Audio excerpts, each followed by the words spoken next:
Marco Rubio said meanwhile that the situation in that country is now much better than before, as a result of the capture of Nicolas Maduro on January 3rd. This was said by the Secretary of State of United States at a press conference in Bratislava with the Prime Minister of Slovakia in the middle of his tour, Eastern Europe. Many countries did not like what we did it in Venezuela, and that's fine. I think there is going to be something that you do one day that we are not going to like, and we are going to say, "Oi, we don't like what you're doing, but so what?"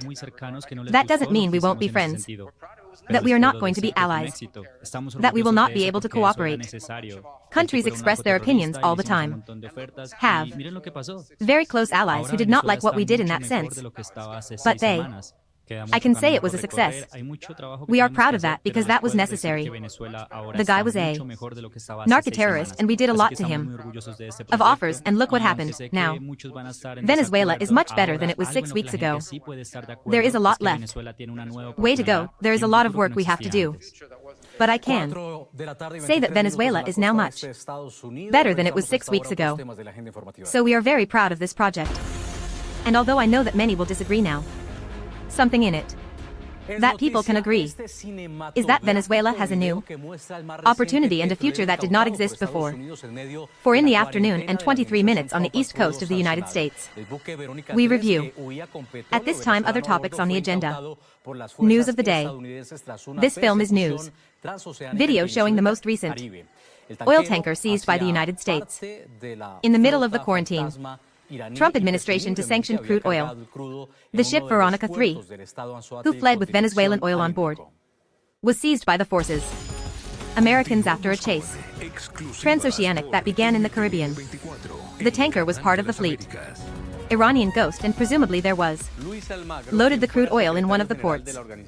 From the state Anso Hotel with direction to Indian. We continue with exclusives on NTN 24, the Canal of the Americas. Luis Almagro, who was Secretary General of the Organization of States Americans and currently directs the Observatory for Democracy. Casla Institute offered statements to NTN 24 on the investigation that leads to carried out by the International Criminal Court. Repression and crimes against humanity committed by the Chavista regime in Venezuela. Almagro assured that without justice there cannot be a transition. Real democracy in the country, and warned that the call for elections must occur soon.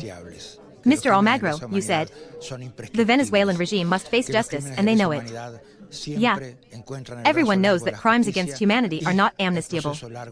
That crimes against humanity are imprescriptible. That the crimes of humanity always finds the long arm of justice and the long process of memory wherever they hide. For as long as they hide behind what they camouflage, always justice. Human rights must arrive indefinitely. All open processes to achieve justice for systematic human rights violations must continue. Specifically also that of the court. International criminal. Also the complaints that may be due, taking into account universal jurisdiction, whether here in the United States by Venezuelan residents that have been tortured or either in other countries that they accept that universal jurisdiction as Argentina, I mean, and obviously also the maximum pressure on the transition process of interim dictatorship.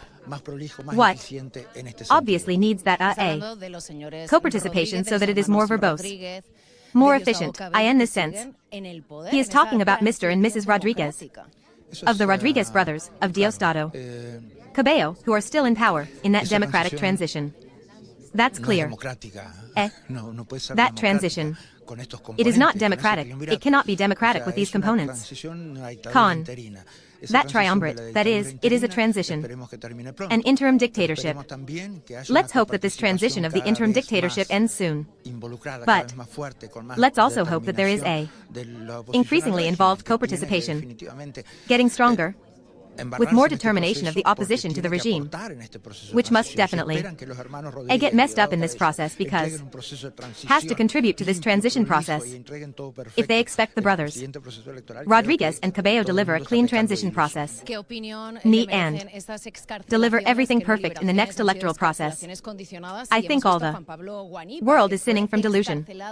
What is your opinion of these releases rather than releases? He. Been conditional releases and we have seen Juan Pablo Guanapa who was released and is now in prison. Preventive your house. And demonstrates the internal fractures of the regime. This, the internal fractures of the interim dictatorship. It shows also the lack of commitment he has. That interim dictatorship with human rights, with fundamental freedoms, with those who they have a voice to raise from a political point of view in the country. Therefore, it's a moment of truth. Also in that, and this is a moment of no. Have doubts about what to do. Do and this process has to be accelerated. Is that this process is not reliable and that this process needs a prompt resolution. The Venezuela case before the criminal court Internacional enters a key moment. Tamara Suju, human rights defender and executive director of the Casla Institute, he assured that the investigations are progressing and that they have already documented new methods of torture. These tests could lead to future arrest warrants against Nicolas Maduro and his entourage, although the court is not obliged to confirm it. They are suing. He also stated that the prison domiciliary of Juan Pablo Guanapa shows internal fractures of power and he warned that without justice there will be no peace, nor democratic transition in Venezuela. Tamara, you mentioned that since 2018 the International Criminal Court already has the Venezuela case. However, your attitude was optimistic. The investigation is progressing and we could see an arrest warrant coming soon against Nicolas Maduro and his teams. Look, the investigation is progressing. Once it was allowed, it is known that the investigation will continue in May 2023. He, investigation team is working on locating victims of witnesses and F for the determination of the chain, which is the hardest part. In other words, you link the one who tortured her to the one who sent her. No. And that link must have a witness and a victim who says, okay, this is my structure of why he reported me, right? So, the location of victims and witnesses. This, in the expansion of the investigation with the events that are happening, that crimes, and that says that they are not willing to give in and stop them from happening, but rather they have gotten worse. No, and more creative in the commission of crimes. So, yes, I am optimistic because I believe that in Venezuelans first deserve justice. For there to be peace, there must be justice. For there to be a democratic transition, there must be justice. Reparation and not distribution. And on the subject of the court, International Criminal Court is very important in a transition because while you reinstitutionalize the judicial system, while you reinforce what the prosecutor's office is, the judges, you clean that judicial system. I think the way smarter to seek justice with senior managers is to allow the court to continue with that investigation and that they are the ones who have the issue of justice. Contra. The senior managers in their hands. No, in that sense. I am optimistic about that, and as the court said, penal does not have to say that there are arrest warrants. That is to say, at some point there will be, or we don't know if there are.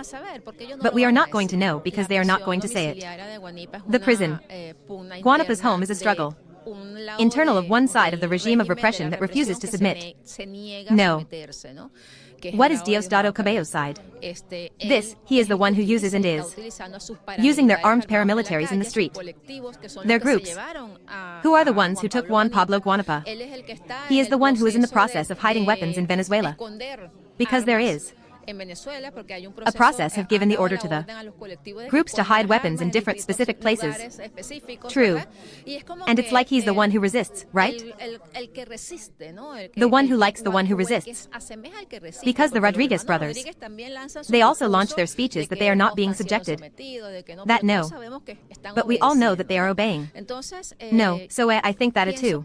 It is to intimidate the prisoners who are leaving. It's like saying, you are prisoners, but I can take you at any time. Thanks to God, family members and prisoners do not. They are falling for it.